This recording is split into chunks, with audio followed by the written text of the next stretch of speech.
누구는 암이 발병하고 누구는 안 걸릴까? 운이 나쁘면 암에 걸리는 거고 운이 좋으면 암에 안 걸리는 겁니까? 그럼 이제 암이라는 거는 완전히 운에 달린 겁니까? 자, 모든 사람이 이렇게 암에 생기는 원인에 노출돼 있음에도 불구하고 암에 걸리지 않는 사람은 왜 그러는 걸까? 또 암에 걸린 사람은 왜 그럴 걸까? 이걸 정확히 알아야 암에 대해서 이해를 하시는 거죠. 단순히 이런 원인에 의해서 암이 생기지는 않는다는 거예요. 물론 암세포가 생기지만 암에 발병하지는 않는다는 거예요. 자, 그럼 이제 그 세포들은요, 항상 이제 그 어릴 때 태어난 세포를 우리가 이렇게 이제 새로운 이제 세포가 재생이 되면은 거기에 있던 낡은 세포는 또 죽어서 사멸을 하고 또 새로운 세포가 계속 올라오고 그래서 일정한 우리가 조직의 모양을 항상 이렇게 유지하고 있는 겁니다. 이런 식으로. 자, 근데 이 세포의 그 생명은, 수명은 조직에 따라 다 틀립니다. 항상 일정하지가 않아요. 예를 들자면은 제일 수명이 짧은 게 난자예요. 난자. 난자는 24시간이면 죽습니다. 그 다음에 정자는 72시간이면 죽어요. 이제 요거를 이용해서 사실 여자하고 남자를 선택해서 임신할 수 있는 가능성이 여기서 생기는 건데, 여기서 팁을 조금 말씀을 드리면, 혹시 이제 남녀 구분 안 하는 게 좋지만 혹시 이제 뭐 구분하고 싶으면은 팁을 하나 드리면, 자, 정자는 72시간을 살잖아요. 그리고 난자는 24시간을 살잖아요. 그쵸? 그러니까 어떻게 되냐면은 그 병원에 가서 배란일을 이제 물어봅니다. 배란일.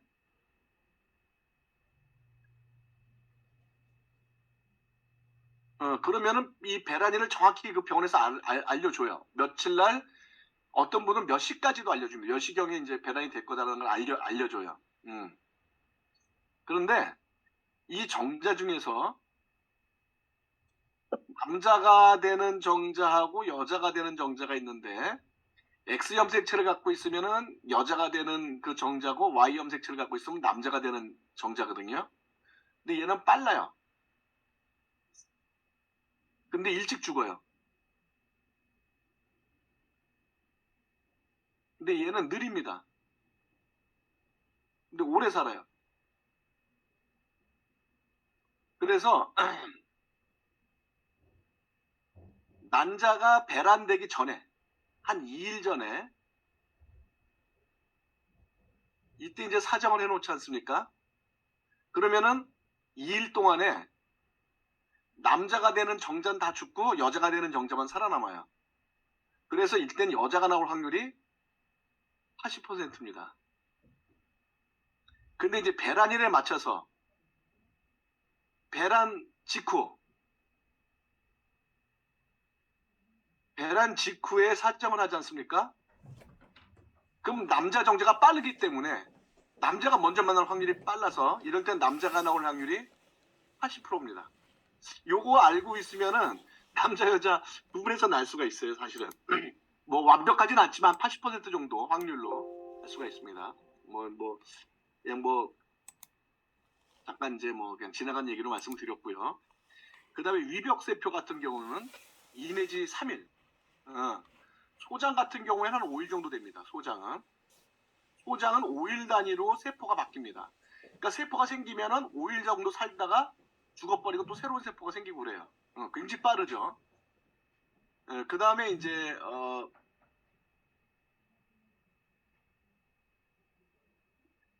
피부세포, 여러분 잘 알고 있는 얼굴 피부세포 같은 거는 28일 주기, 28일 주기고요. 그리고 적혈구는 약 3개월 정도 삽니다. 120일. 그리고 췌장세포는 12에서 18개월, 약 1년 정도 살고요. 뼈세포는 약 7년 정도 삽니다. 7년. 그러니까 뼈도 우리가 한번 생기면 안 죽는 걸로 알고 있지만 그렇지 않습니다. 뼈도 파골세포가 낡은 뼈를 갉아버리고 조골세포가 뼈를 계속 만들고 그래서 보통 7년이 지나면은 여러분의 뼈는 7년 전에 있는 뼈는 하나도 없습니다. 7년 전에 있던 뼈는 싹 없어지고 새로운 뼈로 싹 다 바뀌는 겁니다. 7년 단위로. 그 다음에 가장 긴 수명을 갖고 있는 게 지방세포예요. 안 죽어. 여러분의 지방세포는 8년이에요. 8년. 8을 빼기가 얼마나 어려운지 아시겠죠? 지방세포가 세포 중에서 가장 수명이 길어요. 그러니까 한번 살이 찌면 안 빠져. 안 빠져. 예. 자, 이렇게 세포에 따라서 평균 수명이 다 다르다는 거죠. 자, 그렇다면 이 세포들은 자기 평균 수명을 어떻게 알고 있을까요? 응? 똑같은 사람 몸에 있는 세포인데 나는 2, 3일 있으면 죽어야 돼. 나는 28일 있으면 죽어야 돼. 나는 120일 있으면 죽어야 돼. 이걸 어떻게 알까요? 응? 그건 이제 뭐냐면은 우리 세포 속에 각 유전자에는 각각의 세포의 수명을 결정하는 유전자가 있어요. 그 유전자가 그 세포의 수명을 결정하는 거예요. 자, 그런데 여기 이제 뭐가 있냐면은 이건 이제 자살 유전자. 그러니까 시간이 되면은 죽도록 유도하는 유전자인데 이 자살 유전자는 뭐냐면은 P51 유전자라는 건 뭐냐면 아까처럼 수명이 다 됐어. 자, 내가 이제 그 위장세포인데 2, 3일이면 죽게 돼 있잖아요. 그럼 2, 3일이 지나면은 P51 유전자가 그 세포가 늙었든지 안 늙었든지 병들었든지 안 들었든지 그냥 사멸시킵니다. 고류장을 지내는 거예요. 죽여버립니다. 그 다음 이제 P53 유전자 같은 경우에는 아직 수명은 다 되지 않았지만 어떤 그 앞에서 있던 여러 가지 이유 있잖아요. 그런 이유로 세포의 유전자가 병이 들었어. 그럼 이걸 치료를 합니다. 왜? 아직 수명이 다 안 됐으니까. 치료를 하다가 너무나 상태가 안 좋아서 치료가 안 된다. 그러면 그냥 사멸시킵니다. 그래서 P51이나 53 유전자가 제대로 작동이 되면은 병든 세포나 수명이 다 된 세포는 시간이 되면 다 죽어버리는 거예요. 그래서 우리는 항상 깨끗한 세포를 유지할 수 있게 되는 겁니다. 자, 그런데 만약에 P51 유전자나 P53 유전자가 망가지면 어떻게 될까요? 이게 망가지면은 새로운 세포가 올라오는데 죽어야 되는 세포는 죽지 않고 계속 누적이 되는 상황이 생기는 거예요. 자, 그러니까 이렇게 새로운 세포가 계속 재생이 되면은 이 낡은 세포는 죽어야 되는데 안 죽어요. 이렇게 계속 누적이 되는 겁니다. 그래서 이렇게 그 세포 덩어리가 돼버려요. 이걸 우리가 혹 또는 종양 또는 암 이렇게 이제 부르는 겁니다. 그러니까 결과적으로 이런 혹이나 종양이나 암은 뭐냐면은 죽어야 되는 세포가 죽지 않고 누적이 되는 거고 그 이유는 앞에서 얘기했던 여러 가지 암에 영향을 주는 그런 환경에 의해서 P51 유전자나 53 유전자가 망가지면은 이와 같은 암이 생긴다. 그러니까 결과적으로 이런 유전자가 망가져서 이런 종양세포가 생겼다는 얘기죠. 자, 그런데 이제 이게 또 하나가 있냐면 L51 유전자라는 아니 21 유전자라는 게 있는데 그건 자기가 어느 조직에 위치하고 있냐를 기억하고 있는 유전자예요. 그 이제 L50, 20일까지 망가지게 되면은 전신으로 이 종양이 전이가 됩니다. 그러니까 얘네들은 이제 뭐 어떤 역할을 해주냐면은 예를 나는 폐세포다. 그럼 폐에서만 여기서만 이제 그 폐세포로 저기 그 폐에서만 여기서만 이제 그 재생이 되는데 만약에 이 20일이 이게 망가졌다. 그럼 내가 폐세포인지 간세포인지 뭔지 몰라요. 그건 조직으로 이게 이제 퍼지는 거예요. 그래서 이제 그 보통 이제 그 암이 재발했을 때 L21이 망가질 가능성이 많습니다. 그래서 전이가 돼요. 그래서 재발된 암이 잘 전이가 되고 보통 암 환자가 사망 원인의 대부분이 전이 때문에 죽습니다. 암 환자의 사망 원인은 대부분 이 전이 때문에 죽게 돼 있어요. 그러니까 이 L21만 망가지지 않아도 치료가 충분히 가능한 그런 거죠. 그러니까 재발되지 암이 생긴 거가 재발되지 않도록 하는 게 굉장히 중요한 거예요. 암이 생기지 않게 하는 것도 중요하지만 자 그러면은 자 이런 암세포는 누구나 생긴다 그랬잖아요. 이건 누구나 생길 수가 있습니다. 자, 암 발생 원인을 그 정리해서 동영상으로 잠깐 보고 가겠습니다. 개체는 성장하고 생존하면서 끊임없이 새로운 세포들을 만들고 기능을 다한 세포는 사멸하면서 개체의 항상성을 유지하게 되죠. 새로운 세포 분열과 분화, 그리고 세포 사멸은 개체의 생존을 위해 매우 정교하게 조절됩니다. 그러나 세포 분열 조절 이상으로 인해 죽은 세포보다 더 많은 수의 세포가 만들어지거나 세포 사멸에 이상이 생기면 많은 세포가 증식되고 정상적으로 자리를 잡지 못해서 볼록한 혹처럼 자리를 잡게 됩니다. 바로 이것을 우리는 그냥 암 또는 신생물이라고 합니다. 제임스 유이는 신생물을 조직이 유전적으로 변화되어 지속적으로 성장하는 것이라고 정의하기도 했습니다. 지속적 세포 분열은 왜 일어날까요? 그건 바로 암 유전자의 과도한 활성화와 암 억제 유전자의 결함 때문입니다. 또한 암 억제 유전자의 결함이 있어도 비정상적 세포 분열이 일어납니다. 예를 들어 암 억제 유전자인 P53은 세포 내 DNA 손상이 있으면 세포 분열 과정을 멈추고 죄송합니다. DNA 손상을 수선하도록 합니다. 만약 DNA 손상이 계속되면 세포 수멸을 유도하여 변이된 세포가 생기지 않도록 하죠. 그러나 P53의 결함이 있으면 DNA가 손상된 후 세포 분열이 계속해서 일어나 더 많은 돌연 변이가 축적되어 암을 유발합니다. 이렇게 만들어진 돌연 변이 중 악성 종양은 혈액을 증식하고 치명성이 있어 다른 부위로 침범하고 전이하여 전이암을 만듭니다. 또한 세포의 분화도가 낮아 세포 고유의 기능을 못하는 경우가 많아 치료. 아이고,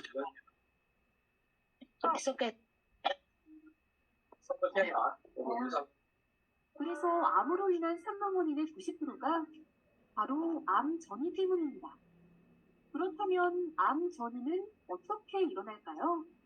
지속적인 세포 분열로 암이 자라면서 영양소와 산소가 부족해지면 암은 이 문제를 해결하기 위해 암 주변의 혈관 형성을 촉진하여 영양소와 산소를 공급합니다. 뿐만 아니라 암세포는 형성된 혈관 안으로 들어와 온몸으로 순환하면서 다른 장기로 가서 자라나며 이것을 암의 전이라고 합니다. 네, 이렇게 암세포가 그 혈액을 통해서 퍼지더라도 이 암세포에 자기가 있어야 되는 위치를 기억하는 유전자인 L2N1이 있으면은 다른 조직에 붙어도 거기서 성장할 수가 없어요.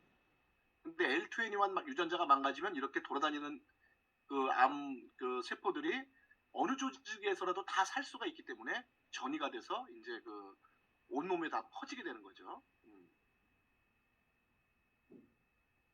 자, 그러면 이제 이런 암을 병원에서는 지금 어떻게 그러면 이제 잠깐만요.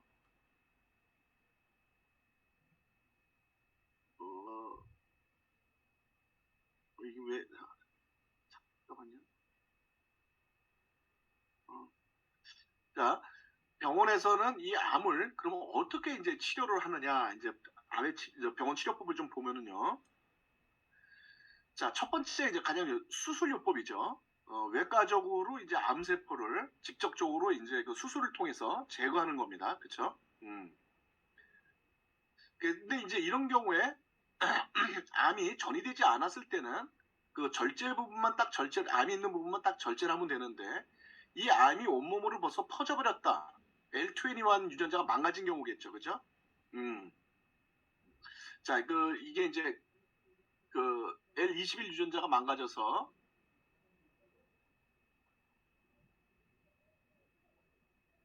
요게 이제 손상을 입어갖고 그래서 이제 이렇게 전이가 됐다 암이. 그러면 이거는 이제 수술요법으로는 불가능하죠.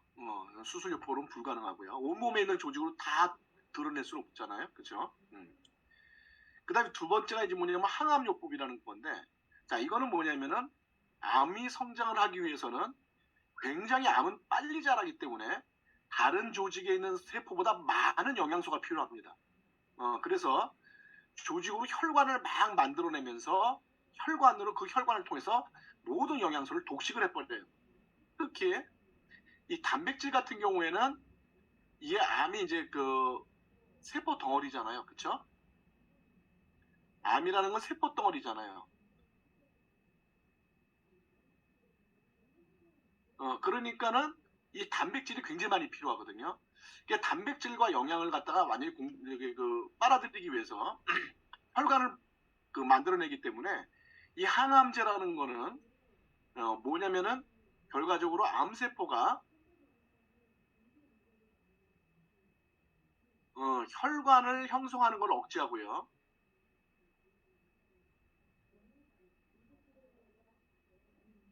그 다음에 단백질을 차단시키는 겁니다.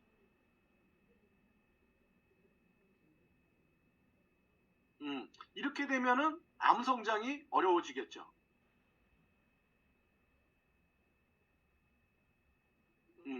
이와 같이 하는 게 항암요법입니다.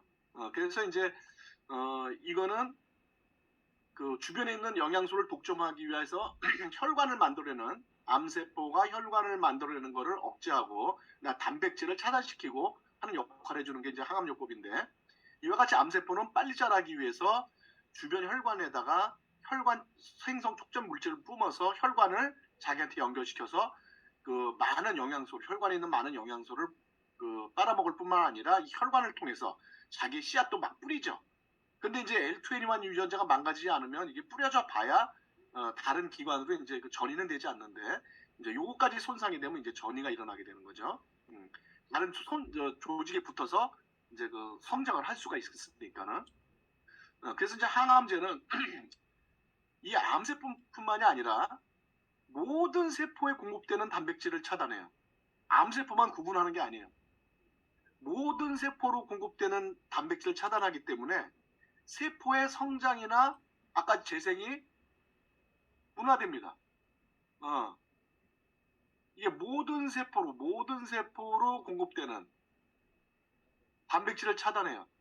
자, 이렇게 되다 보니까는 세포 재생이 어떻게, 아까 그 세포가 계속 재생돼야 된다 그랬잖아요.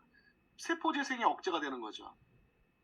그럼 암세포도 잘 자라지 않지만 우리 몸의 모든 세포들이 다 재생이 안 되기 때문에 온몸이 무너지는 겁니다. 온몸이 무너져. 그 다음에 이제 예를 들어서 머리카락 같이 단백질을 계속적으로 필요로 하는 머리카락 있지 않습니까? 머리카락은 단백질을 계속 받아야 머리카락이 자랄 수가 있는데, 단백질이 차단이 되니까 어떻게 됩니까? 탈모가 일어나게 되죠. 이와 같이 단백질 차단이 암세포만 영향을 미치는 게 아니라 우리 몸에 모든 영향을 미친다. 또 혈관을 생성하는 것도 마찬가지로 영향을 미치기 때문에 우리 몸의 모든 세포들이 무너져 내리는 겁니다. 이 항암요법은 굉장히 힘든 치료죠. 이거는 수술요법보다 더 힘든 치료죠. 이거는. 자, 그 다음에 또 하나는 뭐냐면 이제 방사능 치료를 하는데, 이 방사능요법은 뭐냐면 아까 얘기했지만 암이 계속 씨앗을 만들어내잖아요. 근데 암 주변의 그 씨앗까지 전부 다 소멸시키기 위해서 수술이나 이제 이래서 수술요법으로 딱 떼어낼 수 있는 조직이 아니라든지 건드리기 어려운 혈관 근처에서 생겼다든지 이러면은 이제 항암요법이나 방사능요법으로 이제 그 주변에 있는 암세포나 또는 암 씨앗을 이제 소멸시키는데, 이와 같이 이제 암세포가 여기 있다 그러면은 암세포가 여기 있다 그러면은 요게 이제 암세포란 말이죠. 이제 요게 이제 이렇게 암세포가 생겼어. 그러면은 위에서 이게 방사능을 조사한단 말이죠. 이렇게 방사능을. 그래서 이 암을 이제 죽이는 거죠. 암세포를. 근데 이 암세포를 죽이기까지 우리 조직을 요걸 뚫고 들어가야 되잖아요. 여기. 우리 조직을 다 뚫고 정상적인 조직을 뚫고 들어가서 암세포를 죽여야 되잖아요. 그리고 암세포를 또 지나서 또 조직으로 또 이제 지나가서 갈 수도 있잖아요. 그렇죠? 자, 이렇게 돼서 방사능 치료를 하게 되면은 암 조직뿐만이 아니라 정상세포도 어쩔 수 없이 파괴가 된다. 그러니까 이 방사능이 지나는 정상세포도 파괴가 되게 되는 거예요. 만약 방사능이 암만 죽인다 그러면은 그 일본의 후쿠시마처럼 방사능에 오염된 데 가면 암 환자들은 다 낫게요? 그렇지가 않죠. 오히려 암이 생기잖아요. 그렇죠? 방사능 오염된 피폭된 지역에 가서 방사능에 피폭이 되면 암이 생기잖아요. 마찬가지 똑같아요. 여기만 부분적으로 한다 하더라도 여기도 방사능에 피폭이 되기 때문에 정상세포도 파괴가 되고 또 암세포가 생길 수도 있는 거예요. 그래서 이 정상 조직에서 암까지 이르는 모든 조직에 손상을 일으키게 되고, 그 다음에 이걸 갖다 이제 한 번에 끝내는 게 아니라 여러 차례 이제 반복을 하지 않습니까? 그럼 이제 거기에 이제 장기의 손상, 궤양, 염증 등 이런 것들이 이제 부작용으로 발생을 하게 되고, 또 이 방사능 피폭 부위에 새로운 암이 발생하기도 한다는 거죠. 근데 이렇게 이런 부작용에도 불구하고 왜 방사능 치료를 하냐면은 암에 의해서 죽을 수 있는 확률이 이 방사능 치료의 부작용을 넘어섰다는 거죠. 이 부작용을 감안해보라도 죽이지 않으면 당장 생명이 위험하다는 거죠. 그러니까는 이런 부작용을 감수하고 이런 방사능 치료를 하게 되는 거예요. 그러니까 병원 치료가 여러분 암을 치료한다고 하는 거지만 우리 몸에 얼마나 엄청난 데미지를 주는지 아마 여러분들이 이걸 보면 알 수가 있을 거예요. 자, 그런데 중요한 건 뭐냐면은 이런 암 치료를 하고 난 다음에 이제 의사들이 이제 5년 생존율이라는 걸 얘기를 하잖아요. 자, 그러면 5년 생존율이라는 거는 암 환자가 치료를 하고 5년 동안 관찰했을 때 5년 이후에도 계속 살아있을 확률, 또 암세포가 다시 생기지 않는 암세포가 발견이 안 되는 거죠.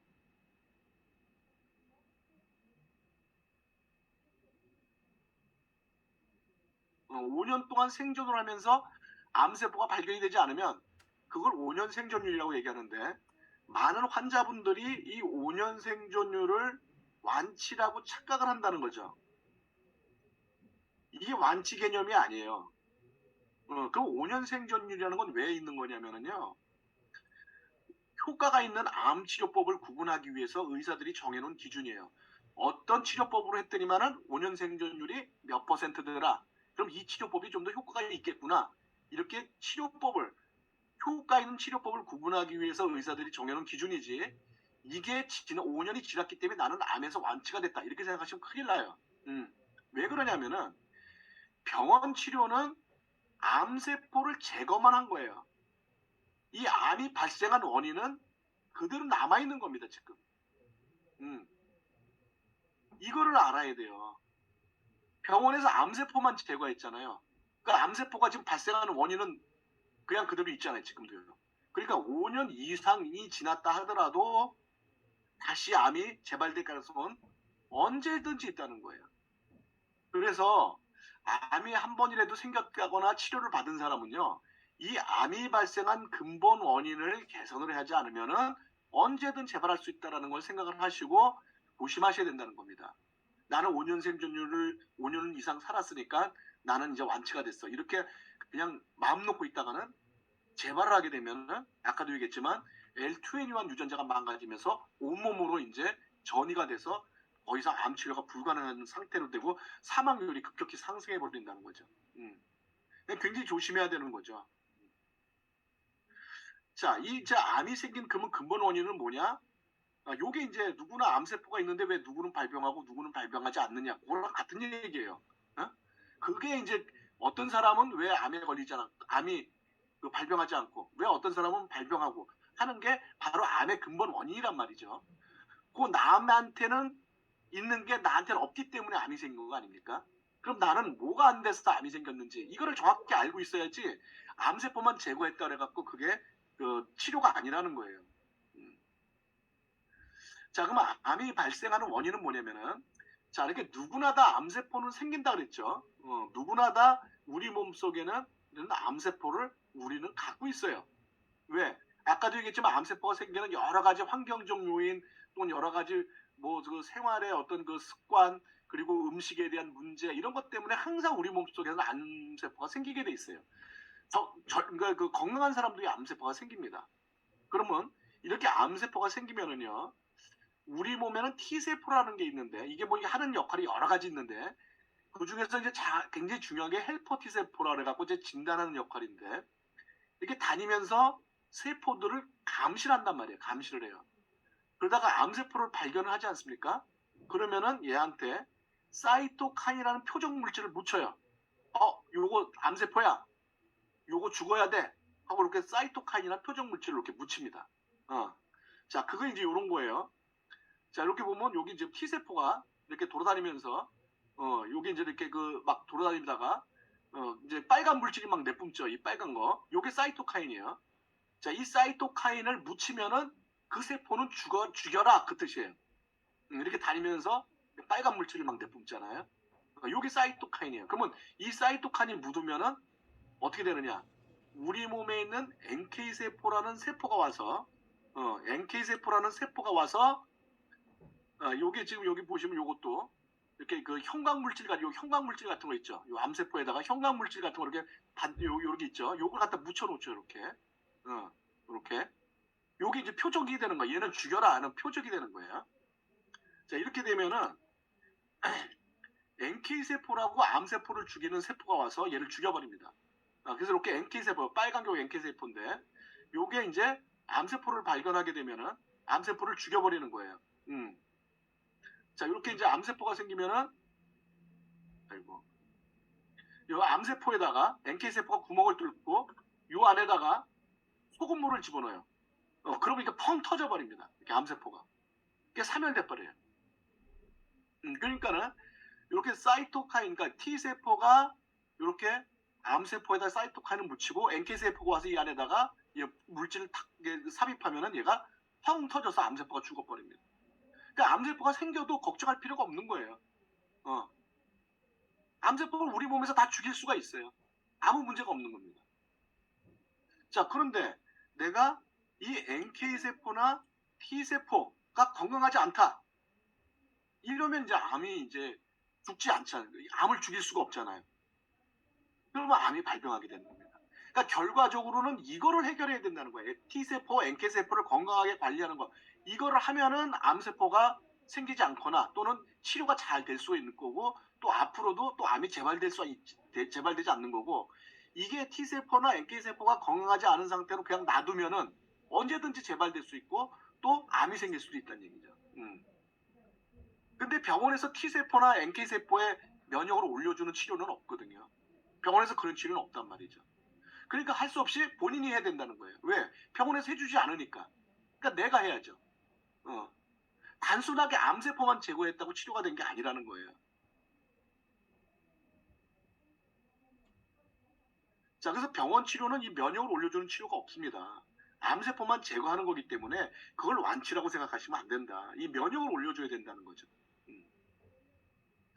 자, 그럼 T세포의 역할을 다시 한번 정리해서 보여드리겠습니다. 근데 T세포가 여러 가지 역할이 있으니까 제가 그래서 이제 시간 관계에서 여러 가지 역할은 다 얘기를 안 해줬는데 여기서 좀 더 여러분들이 참고적으로 보시기 바랍니다.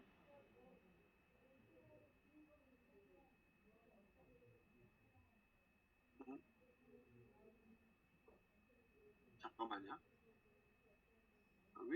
왜 이렇게 문제를 일으키지? 잠깐만요. 잠깐만 기다려주세요.